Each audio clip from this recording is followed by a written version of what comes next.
Hello everyone. So we are solving the back exercise of the chapter the D and F block elements. And today we will discuss question number 22. So the question is, what is meant by disproportionation? Give two examples of disproportionation reaction in aqueous solution. क्या पूछा है बेटा आपसे? आपको यहाँ पर बताना है कि डिस्प्रपोर्शनेशन से आप क्या समझते हैं एंड दो एग्जाम्पल्स बताने हैं डिस्प्रपोर्शनेशन रिएक्शन के इन एक्वस सॉल्यूशन. क्या होता है बेटा डिस्प्रपोर्शनेशन रिएक्शन?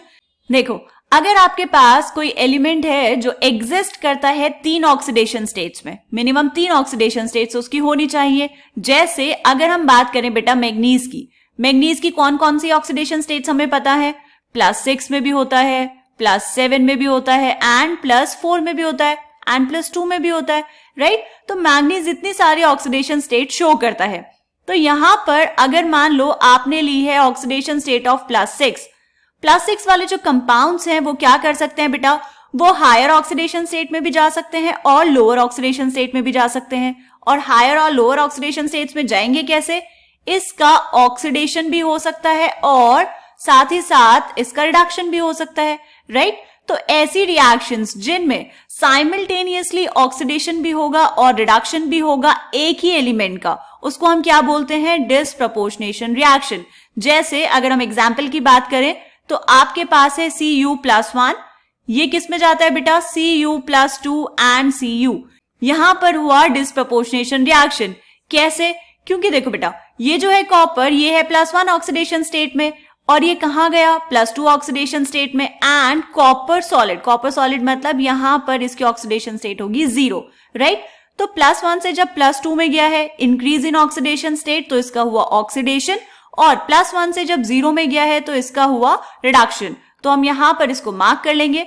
+1 से +2 जाने में क्या हुआ बेटा? यहां पर ऑक्सीडेशन. एंड +1 से 0 ऑक्सीडेशन स्टेट में जाने में इसका क्या हुआ? रिडक्शन. ठीक है, तो ऐसी रिएक्शंस को हम बोलते हैं डिस्प्रपोर्शनेशन रिएक्शंस. समझ आई बात? अब इसको लिखेंगे कैसे? देखो, disproportionation reactions are those reactions in which the same substance undergoes oxidation as well as reduction. In disproportionation reaction, oxidation number of an element increases as well as decreases to form two different products. Clear है ये चीज? One of the reacting substances in a disproportionation reaction always contains an element that can exist in at least 3 oxidation states. ये बहुत important है बेटा. अगर आपके पास कोई ऐसा एलिमेंट है जो 3 ऑक्सीडेशन स्टेट में एग्जिस्ट कर सकता है, वही डिस्प्रपोर्शनेशन रिएक्शन शो करेगा. अदरवाइज डिस्प्रपोर्शनेशन रिएक्शन नहीं हो पाएगी. क्लियर? एग्जाम्पल देखेंगे बेटा. यहां पर जो पहले एग्जाम्पल दिया है उसमें ये है थ्राइस ऑफ MnO4 मैग्नीज की ऑक्सीडेशन स्टेट है +6. इस +6 ऑक्सीडेशन स्टेट से मैग्नीज जा रहा है MnO4- मतलब +7 ऑक्सीडेशन स्टेट में एंड MnO2 में मैग्नीज की ऑक्सीडेशन स्टेट होगी +4. तो +6 से +7 जाने में यहां पर हुआ ऑक्सीडेशन एंड +6 से +4 जाने में हुआ reduction. So this is an example of disproportionation reaction.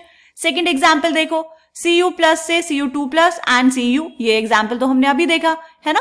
ये है Cu+1 में, +1 से जब +2 में जाएगा तो इसका हुआ ऑक्सीडेशन एंड +1 से जब जाएगा 0 ऑक्सीडेशन स्टेट में तो इसका होगा रिडक्शन. ठीक है बेटा. एक हमने यहां पर तीसरा एग्जांपल भी लिखा है. थर्ड एग्जांपल में क्या है? ये है आपके पास CrO4 3-. Here the chromium is in +5 oxidation state. किस में जाएगा बेटा? 8H+ एसिडिक मीडियम में आप रिएक्शन करवा रहे हैं तो ये जाएगा +6 में एंड यहां पर +3 ऑक्सीडेशन स्टेट में. तो आई होप ये क्वेश्चन आपको समझ आ गया होगा. मिलते हैं नेक्स्ट क्वेश्चन में, तब तक के लिए बाय बाय.